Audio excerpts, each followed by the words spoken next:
We have Mike Henry here today, the founder of Follower of One. And all of you have been through the 6-week workbook as part of your coursework, and then you got to attend a live marketplace mission trip. And I've been working for Follower of One for, I think it's probably close to 4 years. And it's been an amazing experience for me to help people integrate their faith and work more seamlessly, which is why I wanted to include it in your course. Throughout the last couple of weeks that you guys have been working through all of this, you all have seemed to have a really great experience. And so I'm going to pass this back to Mike so that Mike can have a conversation with you about it. Mike Henry. Thanks, Kris. I'd love knowing what prompted you to sign up for this class in the first place. Well, one, it was one of the classes that was being offered that I could take this semester. But then, it also kind of going into it, I didn't really know what to expect. And now that I'm to the, completion of it, I see why God had me, take this course, because it just wasn't about putting our faith in the marketplace. It was, looking at yourself as a leader and things like that. And so, being unsure going in, but now I see all the things that God's shown me through this course. And probably, to be honest, it probably wouldn't have been one that I would have picked if I would have had other ones to pick from, because, it just counts as an elective. And no offense to the course, that's not what I'm saying, but it's, I guess I didn't understand the faith in the marketplace and what I was really going to get out of it, that maybe I didn't know going into it. But going into it, now I see I didn't know as much coming in as I know now. So I'm really glad I took it, and I've learned a lot, taken a lot away. Destiny, what about you? Yeah, so I am actually in the transformational leadership program with the college. So this is a key class for me, and admittedly, a very necessary class for me. Everybody knows I was struggling deeply with my work before this class, and so it was right on time. Yeah, so I had to take it per se, but also, again, as Raymond said, I think God was very intentional with having us take it, and it was far more about, not just about faith in the marketplace, but even the workbook. It's really about how we live as followers of Jesus. Like it's not it's not limited to the marketplace. It's really about you as a person following Jesus, and if you allow it to be, can transform the way you live your life as a whole. Very good. Richard.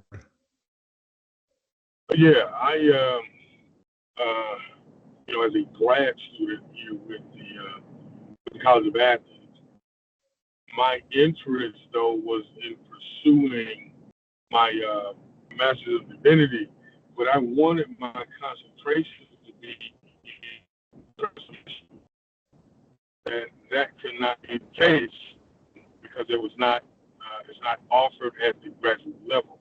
However, I was advised that I could still take the class. So I was interested in the class, by the name of Faith Adventures in the Marketplace. And I was, because that aligns with basically what I do. I am a bivocational or dual vocational pastor who works as well as lead a small church. So I was extremely interested in, having the class to be a part of my course load. And I'm glad I did. I've met some wonderful people. I had an opportunity to build some great connections at the invitation of Professor Kris to the Atlanta City Impact Initiative. I was in that room, and it was for me, the class has been a godsend, but it was something I desired to do. Yeah, thank you. I think you're kind of frozen a little bit too. So we maybe lost you while you're traveling. I'm sorry. That's okay. Raymond, what would you say was your kind of primary takeaway from this? What did you What was the one thing you kind of got out of this that you weren't expecting? It showed me that I wasn't taking advantage of the opportunities as I'm working daily. My mindset was to get my work done so that I can go and serve God and do things, and not being open and welcoming to the opportunities, and more so the interruptions, during my work day that God's bringing, but I'm not seeing it as God bringing it to me. I'm just seeing it as interruptions. So that shift, that change of, really seeing how the early church, they, the video series we watched, and to see how intentional they were. They used their work to witness to people and to meet people, and in the marketplace is where everybody went, and you had different, groups of people. Mhm. Having that mind change a little bit is okay. Well, I've been missing opportunities, so now I'm trying to be more open and trying to be more welcoming of the interruptions, and not just shutting them out, or passing them by like I used to. Very cool. Thank you. Destiny, what about you? Okay, so for me, I think and everything that Raymond said, I think to bring something outside of that, just the reality of how led by the voice of God we can be. Personally, I had gotten to a place where like I knew that, but it was hard. Because I was Mhm. struggling, because I was upset, because whatever. And so it refreshed my just trust in God, and in the fact that I can be led by God. I can be led by his voice, that he's actively involved, that he will show me what to do. He will show me how to serve people. And that just kind of helps, with the whole, being God centered and God focused, and then focused on other people. When you're looking at what you can do so much, you end up being self focused, because you're looking at your ability, you're looking at, what you think.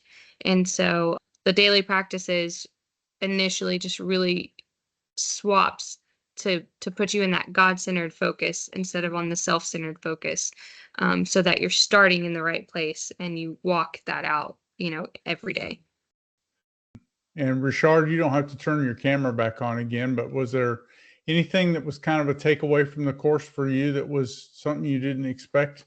I don't know if it was necessarily not anything that I didn't expect, but this was something I found myself saying throughout this one word, intentionality.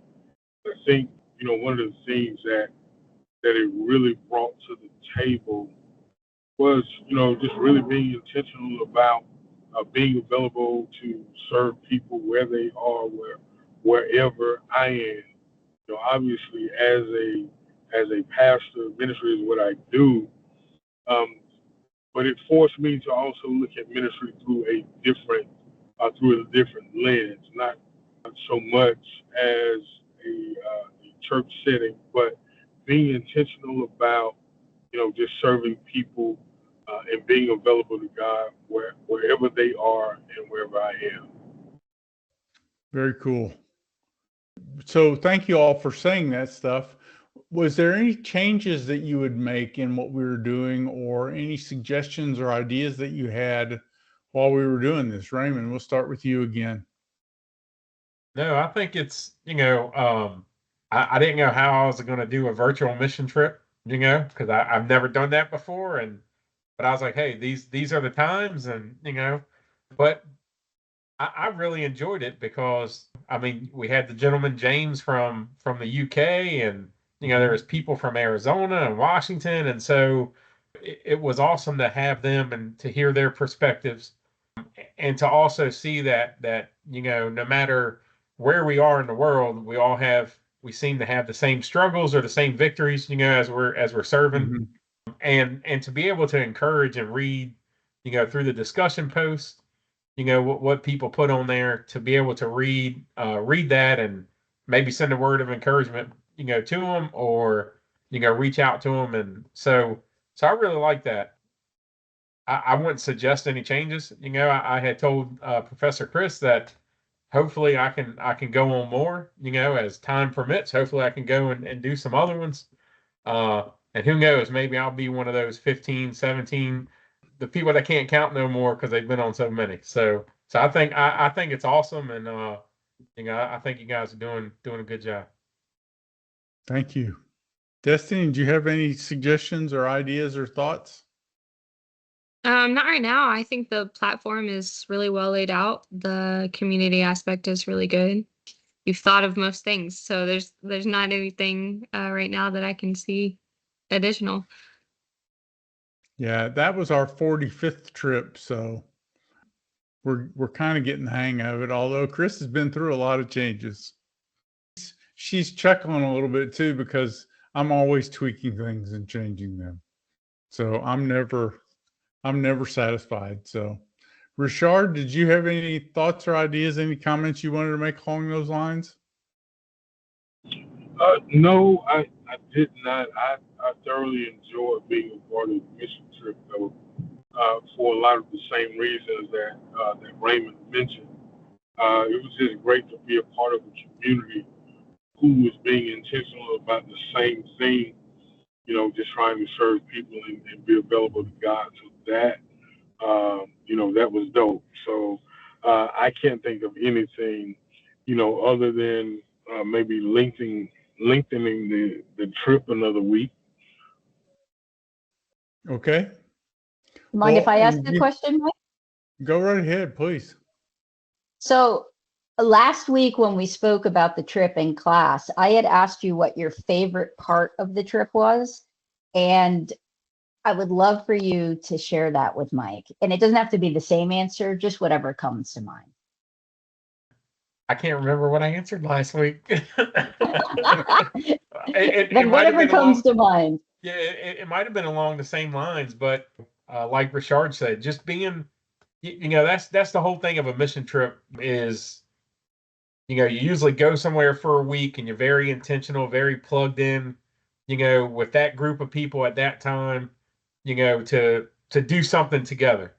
And so this was the same idea, but we were doing it together apart from each other. And so just kind of, thinking of our sphere of influence, that's all that's been in my mind from this course is how can I affect my sphere that sends ripples out and then might go into somebody else's and carry on. And so I just got this picture of all of us, in our different areas these 2 weeks, and what ripples are we creating that are then going out further and might, someone might carry into another sphere, or so what's the impact that we did? And yeah, I mean, it was just good being with that group of people with that mindset and knowing that we were all working towards the same goals and we were all encouraging one another. So yeah, that was really good. Destiny? Yeah, so the similar thing, the community aspect, probably was the favorite to me. I mean, even having, a young student from, Israel, that was really cool. I was thinking, just as Raymond was talking, the only thing, and I don't know how this would be, I guess this would be more on a one-to-one level, so it really would be up to the people, but perhaps encouraging more of not just the positive stories, but some of the more negative stories of I tried this and this went, wrong. What do you think about this? What would you have done? What, I think maybe, I don't know, that's how I learn. So I think that would be beneficial if there was a couple questions throughout it that are like, hey, what didn't go well? And let's talk about it. But I mean, there was a little bit of that in there just based on how everybody responded. So Very Richard? cool. Thank you. Oh yeah, Chris, neither do I remember what I responded, but being such a relational person, for me, it's definitely going to be the people. It's going to be the group. It's the thing that I enjoyed the most. It was certainly, in my view, a glimpse of heaven. It was a diverse group, and just an opportunity for us to glean from individuals with various experiences, in different dynamics in their walk with Christ. But those who, by way of their commentary, have a heart for God, just desire to serve His people. So certainly it was a group for me that was the thing that I enjoyed the most. Very cool. Well, I'm grateful for you for doing this. It always kind of struck me that we would be asked to behave differently when we went someplace else than we're asked to behave when we would go in where we went every day. And so that's kind of what we're trying to do here, is just invade the other 351 days besides those 2 weeks. If we can get those other 351 days, then we're doing pretty good. And so I'm grateful for you being a part of this. Any questions for me or any other comments? Or I have one more round of questions I'd like to ask when you guys are finished with asking my questions. I just wanted to say one thing that I appreciated was Jessica, I guess your daughter. So I didn't get to interact with her much because I wasn't on the prayer ones, but she was in the comments and she helped me with my answering why question. I cool. was putting on there that I had a hard time settling the answer, and she goes, "Well, what did you come up with? Let's talk about it." And so I was able to get the feedback. She's like, "That's a great answer." But had she not done that, I probably would have still been like second guessing it. So I just wanted to share that I appreciated that even though she wasn't I didn't get to actively interact with her, that she got into the comments and that was helpful. Very cool. The beauty of technology. Yeah. Well, and it just needs to be as natural as possible, right? I mean, because in the end, you're genuinely telling someone who asked you a genuine question, you're giving them a genuine answer. Very cool. Any other questions for Mike before my last round of questions?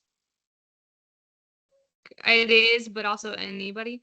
I wanted to ask about the sphere of influence. And Raymond, you actually kind of already answered it some with your whole ripple thought process. So I have family 2 hours from here. I live 2 hours from the college. And then I have like my work. So when I'm looking at my sphere of influence, I'm thinking about, yes, I clock in at work every day, but I also have the college that I like, especially this year, I'm a student leader. And then I have my family whenever I go home and I visit, like that community is also, so I was wondering if you could just maybe share a little of how, because I'm sure everybody has a little bit of that, right? When you're praying, specifically, we were talking about praying for the zip codes. And I know this is maybe more Professor Kris, when you were talking about praying for the zip codes and your whole Metro Atlanta initiative thing. That's a lot of zip codes for me to be, so I don't think that I necessarily should be like, okay, God, what about this zip code and this zip code and this zip code? But how do I think about it to make sure that I'm not missing out on opportunities in different places? And Raymond did kind of answer that, I think, with paying attention to who you interact with so that they can be the ripple. But does anyone have any other thoughts that could be helpful? Mike, so you want to help her out? I can say from my perspective that it's always just the people that I'm going to interact with today. I almost never, I actually believe that if you pray for a zip code, that God will use you in that zip code. And if you pray for the people that are on your calendar or on your meeting today, or like you see the guard where you go into work every day and you have to go through some metal detector or something, and you see the guards there. Or I visit a friend who's in prison. I try and interact with those guards there. I pray about the interaction that I have with the guards that I'm going to see there. I'm not worried about anybody that I'm not seeing today. I do pray about some friends and things like that too. But I mean, most of my mental energy goes to the people that I'm going to see. And so that's typically my wife, maybe my family, my extended family, my kids and my grandkids. But then it's people who I see many of them on Zoom now, and I'm praying for them. I pray down my calendar. So If Jesus wants me to be praying about people in some other place, then he needs to put me there. You know? And it really goes back to what we were learning in class, that it's lifestyle evangelism. So wherever your feet are planted in any second of any day is an opportunity for you to have a sphere of influence wherever you are. The grocery store, your community, wherever. Any other comments or questions for Mike? Real quickly, I tell a story, Destiny. I think Kris maybe has even heard it. I was in a hurry to get to like a Bible study one night, and I was coming home from work, and I had to stop at the store and pick something up. And I'm standing in line, and I'm really hoping that the lady in front of me doesn't pay with a check so that she would get out of my way. And it was like the Holy Spirit asked me, he said, "Really? Is that why I put you in line behind her?" And so it's just very convicting to me that I'm constantly trying to get people out of my way so I can go do what I want to do instead of paying attention to the people Jesus brings across my path. All right. Well, my final question for all of you before we wrap up is, as a college student, will you speak to people who are going to see this, that are college students or professors, and why they should potentially schedule a private mission trip for their class or their college or whatever? Would love to hear your thoughts on that now that you've gone through both the workbook and the live trip. Start with Raymond. We're going to go in the same order. Yes, I would say yeah, definitely.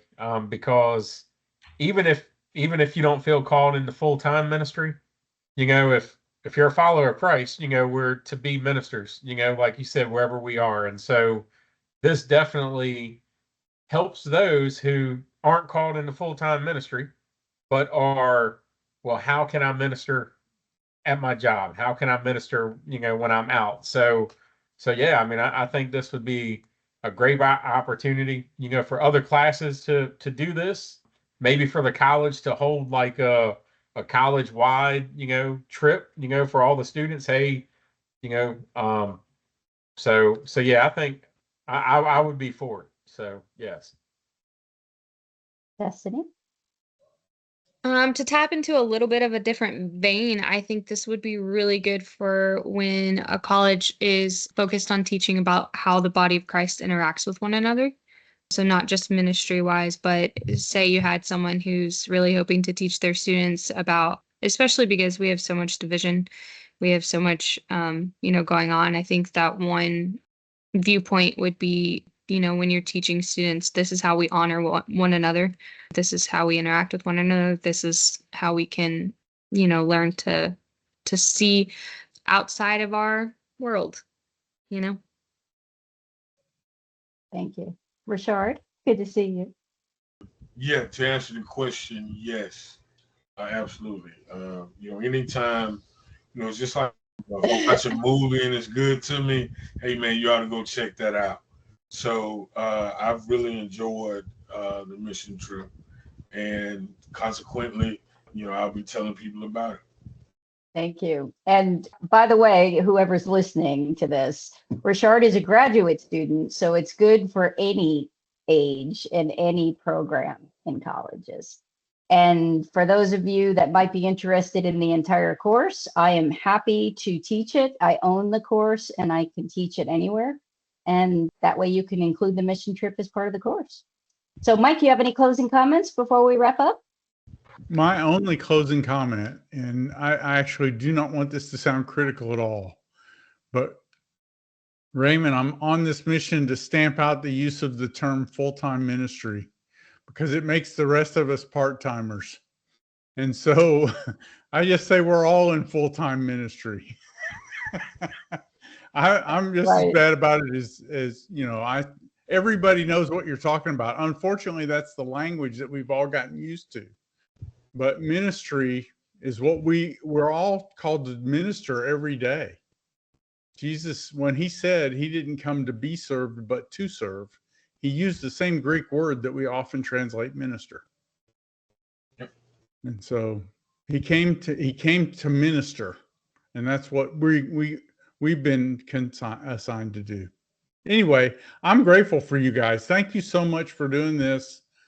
Any ideas or thoughts or comments or questions that you have, anything that if you have an idea about how to mobilize Christians, that's my mission, is to just get us to not sit around doing nothing. So any ideas you have, I'm willing to try them out, aren't I, Kris?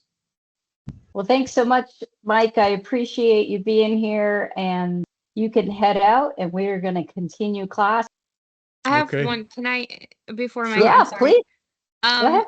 I'm just sitting here thinking about how influential this is for youth groups, like that age style, because there's a lot of that conversation about your calling, your calling, your calling. And Follower of One is built in the idea of following Christ.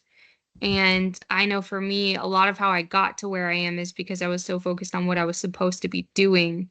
And it led to a place where I would, and so I was just sitting here as you were talking, I was thinking about, man, well, how could we catch it far before that point? And so I don't know if there's a way, I don't know. If there was a way to adapt some kind of version to like a youth group. Thank you. Audience. I've actually talked with my grandson about that. He's 16. He's offered to write it, but he has motivational difficulties. It's not nearly as fun as some of his video games like Battlefront. So I'm open to that. I'm actually open to it for a lot of reasons. I really think we develop a lot of bad habits when we first get out of school and start working full time, because that's when we start teaching ourselves what Raymond said earlier. I want to hurry up and get done with this so I can go do what I want. And that's how we train our brains to kind of live this split life. And so, yeah, if anybody has any ideas, or you want to take that copy of the workbook you've got and start marking it up, I'm game. So I'll give you a co-author, whatever. Let's do it. Thank you again, Mike. I appreciate you. you. Have a See great ya. rest of your evening.